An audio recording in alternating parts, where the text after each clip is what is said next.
오늘 제가 드릴 말씀은 플랫폼에 대한 얘기입니다. 플랫폼이 가지고 있는 기술적 특징, 그리고 그것이 가지고 있는 장점과 문제점, 그리고 그를 통해서 어떤 대안을 우리가 만들어 나가야 될 것인지에 대한 얘기를 함께 나누고자 합니다.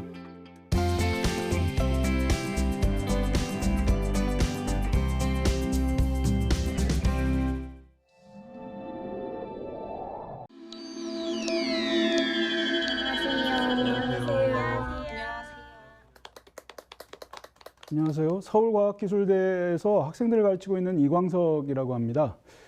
플랫폼의 그 구성은 사실은 굉장히 간단하죠.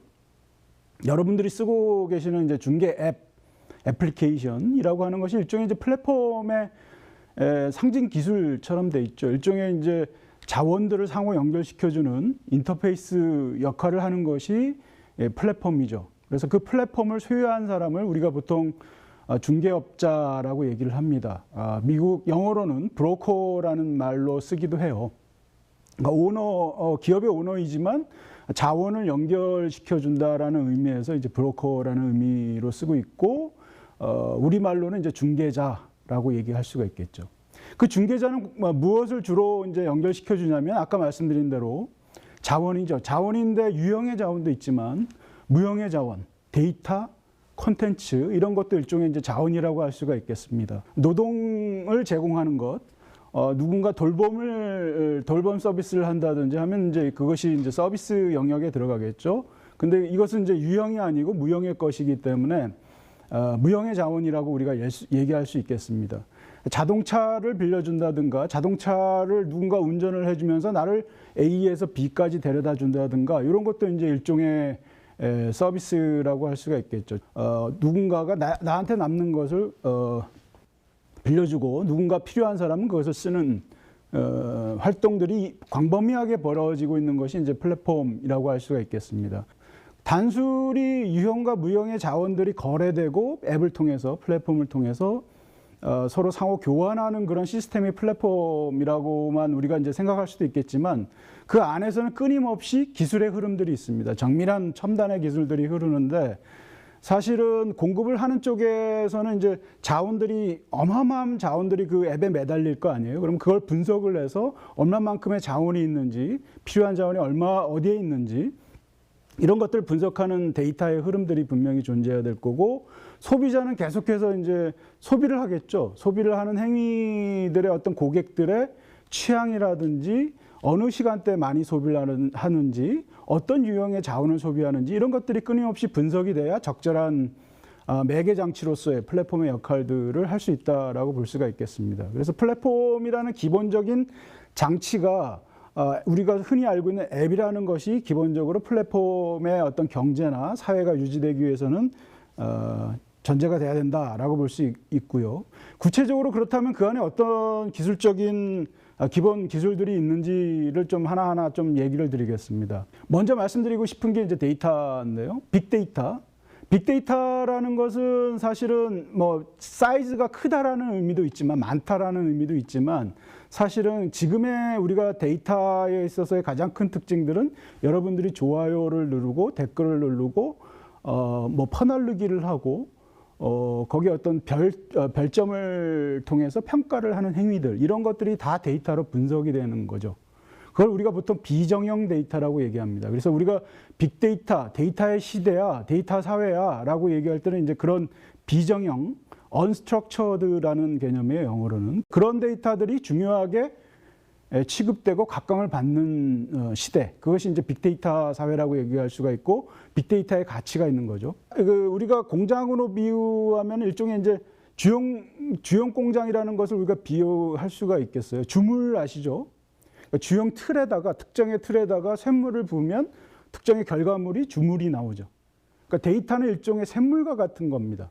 예, 그런 중요한 자료, 재원 혹은 원료가 되는 거죠. 그러니까 현대 플랫폼 경제에서 중요한 자원이라고 볼 수 있죠. 혹자는 이제 데이터는 원유다라는 얘기도 하는데 그 지점에서 이제 같은 의미를 담고 있다라고 볼 수가 있고, 그런 데이터들은 우리가 소비하는 과정에서 소비자로서도 데이터가 생성되고, 그 다음에 노동자로서 플랫폼 배달 노동 아까 말씀드렸는데 이 배달 노동에 걸리는 시간이라든지 동선이라든지 이런 것들을 추적하잖아요. 이제 그런 것들이 사실은 노동 데이터, 노동자들의 활동 데이터라고 볼 수가 있겠죠. 자, 그 다음으로 데이터만 있으면 아무런 의미가 없어요. 그러니까 데이터가 많으면 많을수록 점점 랜덤하게 혼란만 우리에게 어떤 가중시킬 수 있는 그런 측면들이 큽니다. 이걸 분석을 해야 되겠죠. 그래서 특정의 데이터와 정보를 선택하고 조직하고 연결하고 이런 것들을 명령하는 체계. 그래서 주물 공장에 서로 다른 주형 틀은 여러 가지로 만들 수가 있겠죠. 그 주형 틀이 일종의 알고리즘이라고 볼 수 있죠. 특정의 주형 틀에 들어가면 샘물을 보면 거기에 똑같이 생긴 결과값만 나오잖아요. 그러니까 그와 마찬가지로 알고리즘은 일종의 데이터를 분석하기 위한 명령어 체계다. 근데 문제는 이제 알고리즘은 현대사회에서 가장 플랫폼에서 중요하게 쓰이고 있는 어떤 공장으로 치면 그런 주형 틀에 비유할 수 있다라고 한다면 그것들이 일종의 기업 비밀화되어 있어요. 그래서 일반인들이 거기에 접근할 수 있는 가능성들이 굉장히 적다. 그래서 사실은 그것에 대한 투명성, 어떻게 그 자원들이 그 알고리즘을 통해서 분석이 되고 그것들이 어떻게 처리가 되는지에 대한 궁금증들이 항상 시민들이나 소비자들이 있죠. 그 부분에 대한 알고리즘에 대한 투명성에 대한 논의들이 중요한 의제로 얘기되고 있습니다. 자, 인공지능들 우리 많이 얘기합니다. AI라고 보통 얘기하죠. Artificial Intelligence라는 얘기들을 하고 있는데 인공지능이 사실은 플랫폼에서 굉장히 중요한 역할들을 해요. 이 모든 데이터들, 빅데이터라고 아까 말씀드렸던 데이터들을 처리하는데 이게 사람의 수작업으로 모든 걸 할 수는 없죠. 그러니까 자동화가 필요한 거죠. 아까 주물 공장에서 주형 틀을 말씀드렸죠. 그 주형 틀이 각기 다른 주형 틀이 있을 텐데 그 주형 틀이 특정의 시점에 특정의 주형물로, 주물로 나오게 하기 위해서 이때는 요 주형 틀을 쓰고 저때는 저 주형 틀을 쓰고 그 교체 시기와 특정 시점에서 그 주형 틀을 바꿔주는 시스템, 그것이 사람이 하는 것이 아니고 자동화된 프로세스로 한다라고 하면 그것이 바로 인공지능인 거죠. 그래서 알고리즘과 인공지능은 굉장히 밀접한 관계를 가지고 있습니다. 그러니까 알고리즘 명령어 체계를 자동화하는 그런 기제로서 인공지능을 생각하시면 될 것 같습니다. 플랫폼에는 사실은 이것이 가장 핵심적인 기술적인 구성 요소라고 볼 수가 있고 소비활동이라든지 서비스, 노동활동, 생산활동 이런 것들을 굉장히 정밀한 방식으로 데이터를 통해서 수집하고 처리하고 분석해서 거기에 어떤 피드백을 주는 행위를 예측하고 패턴을 읽어내는 그런 작업들을 하는 것이 플랫폼이고 그로부터 수익을 얻는 구조가 이제 플랫폼 경제, 그 각각의 활동체를 우리가 이제 플랫폼 기업이라고 얘기를 할 수가 있겠죠. 여러분들이 한번 생각해 보면 플랫폼 아닌 것이 거의 없다라고 볼 수 있을 정도로 보편화돼 있죠. 수많은 앱들이 있죠. 그 앱들이 작동하는 방식들, 어떤 소셜 네트워크 서비스라고 SNS라고 우리가 얘기하고 있는 다양한 서비스들도 사실은 플랫폼 업체들이 그런 서비스들을 하고 있죠. 그리고 여러분들이 즐기는 콘텐츠 소비, OTT나 아니면 다양한 형태의 너튜브 같은 그런 케이스들을 보시면, 서비스를 보시면 그것도 다 플랫폼이라고 할 수가 있겠습니다. 예전에 공장은 특정 지역에서 우리가 가서 봐야지만 그게 공장이라고 알 수 있었고, 공장지대는 사실은 일반 우리가 일상 삶을 영위하는 곳과 장소와 상당히 이제 이렇게 거리감이 있었죠. 그죠? 거리감이 있었는데 지금의 플랫폼이라는 것은 일상 삶 어디에나 우리 주변에 존재하고 24시간을 우리 곁에서 계속적으로 같이 하면서 특정의 시장들을 끊임없이 생성하고 우리의 어떤 정서 구조라든지 사회적 관계 구조도 소셜 미디어 구조로 바꿔주는 거죠. 예. 그러니까 톡이나 이런 그 문자나 이런 것들이 예전에 없었던 시대를 한번 상상해 보세요. 그때는 물리적인 전화라든지 아니면 다양한 형태의 물리적인 어떤 접촉을 통한 그런 관계성들이 훨씬 더 많이 생성이 되고 그로부터 느끼는 감정의 소통이나 교통들이 있었죠.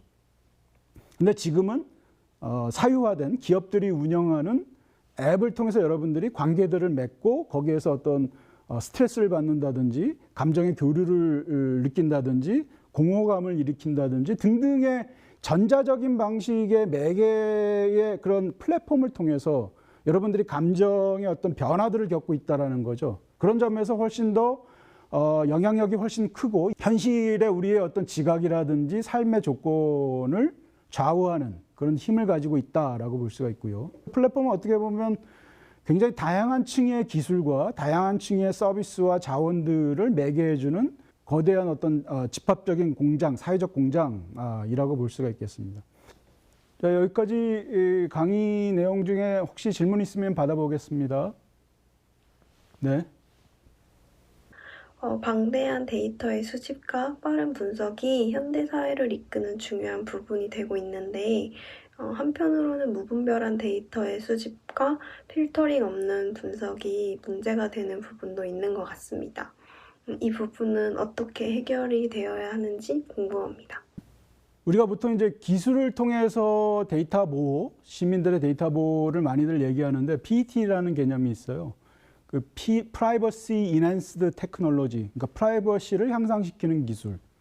그런 기술들이 많이 개발되고 있죠. 뭐 예를 들면 암호화한 어떤 기법들을 쓴다든지, 누군가 나의 데이터를 들여다볼 때 경고음을 보여준다든지 등등의 여러 형태의 이제 기술적인 대안들이 나오고 있는데, 그 PET는 한계가 있습니다. 결국은 사회적으로 구조적으로 그런 데이터를 오남용하는 그런 현실이 강화됐을 때는 PET로만은 자기의 어떤 그런 데이터를 보호하기가 굉장히 어렵다라는 거죠. 이제 그 점에서 법제도적인 측면에서 우리가 새롭게 인공지능이라든지 다양한 형태의 빅데이터를 통한 그런 정보 수집과 관련된 논의들을 좀 한번 재점검하고 그것들의 어떤 오남용을 막기 위한 법제도적인 어떤 정비, 이런 것들이 시급히 필요하다고 보고 있습니다.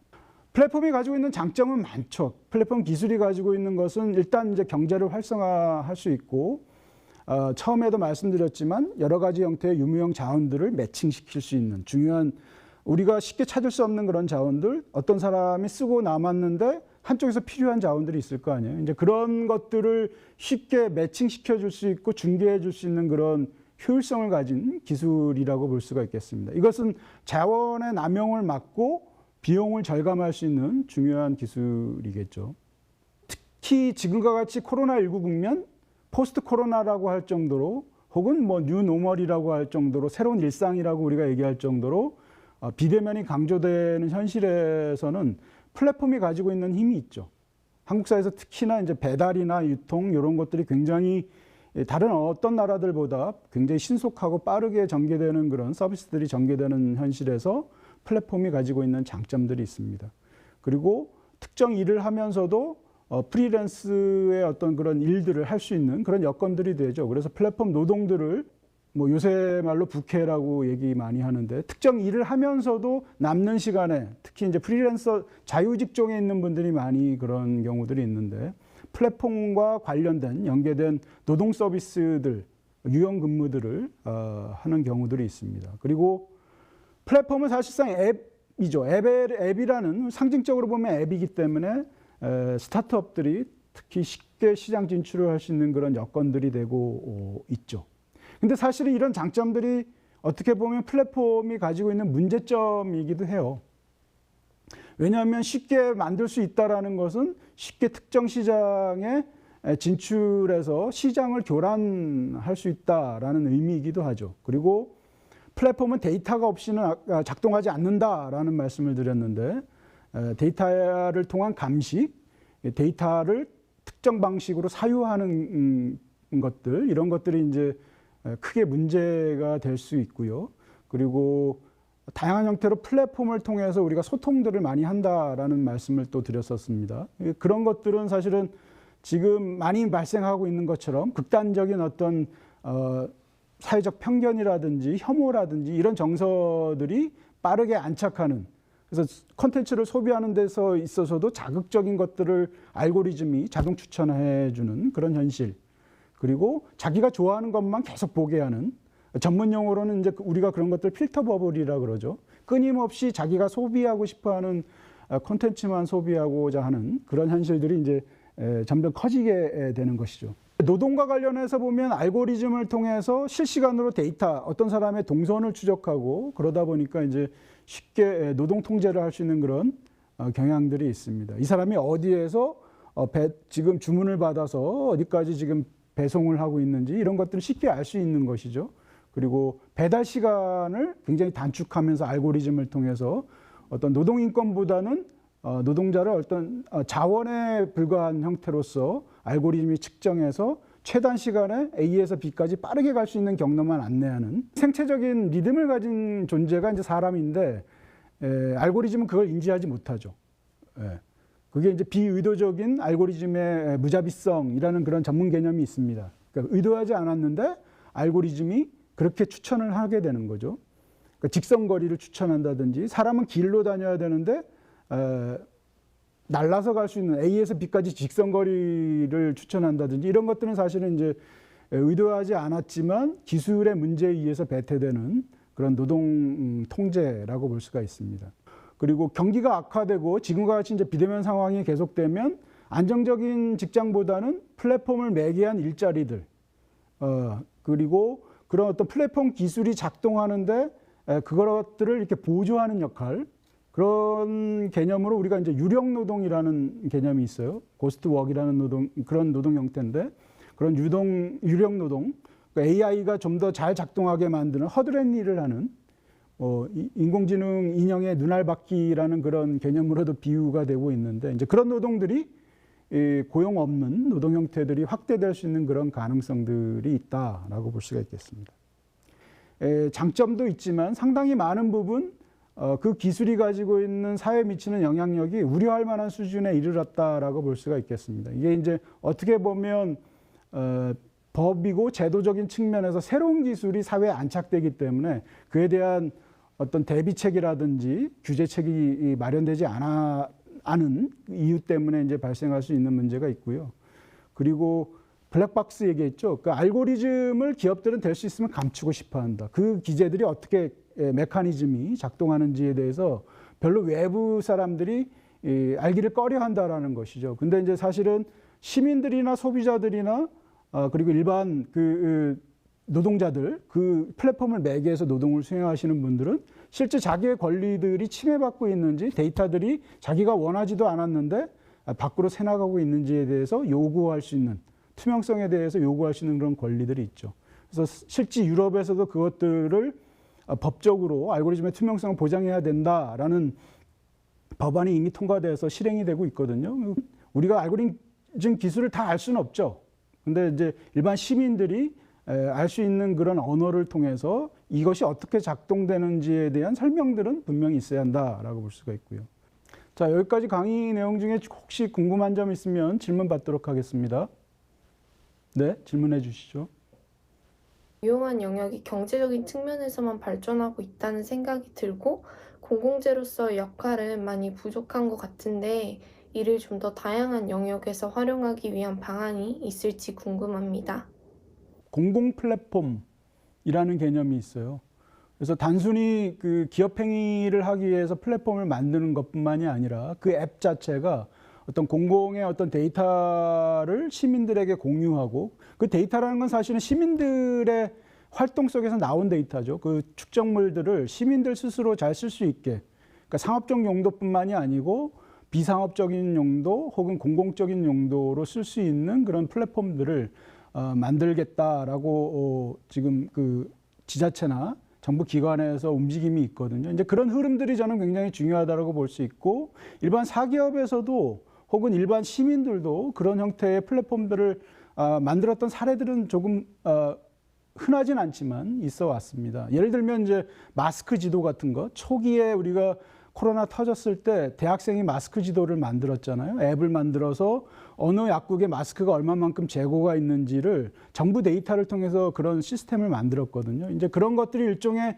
데이터를 공개함으로써 시민들이 그 공공의 데이터를 잘 쓸 수 있게 만드는 이제 그런 측면에서 상당히 우리가 알고 있는 플랫폼의 어떤 경제적인 수탈 구조라든지 뭐 시장에서의 불공정 경쟁 이런 거와 다른 형태의 모습으로서 플랫폼을 우리가 생각할 수 있는 중요한 계기가 된다라고 볼 수가 있겠죠. 그 시민들의 데이터들이에 대한 적절한 사회적 보상안 혹은 기업 쪽에서의 보상안 마련들이 어떻게 사회적으로 이루어질 수 있는지에 대한 논의 이런 것들이 좀 마련이 됐을 때 좀 더 우리가 플랫폼 기술이 단순히 기업을 위한 기술뿐만이 아니고 사회에 좀 더 너그러운 기술, 여러 사람들이 더불어 그런 데이터들을 공적이고 서로 공유할 수 있는 그런 데이터로서 가치로서 가져갈 수 있는 그런 근거를 만들 수 있지 않을까 하는 생각을 해봅니다.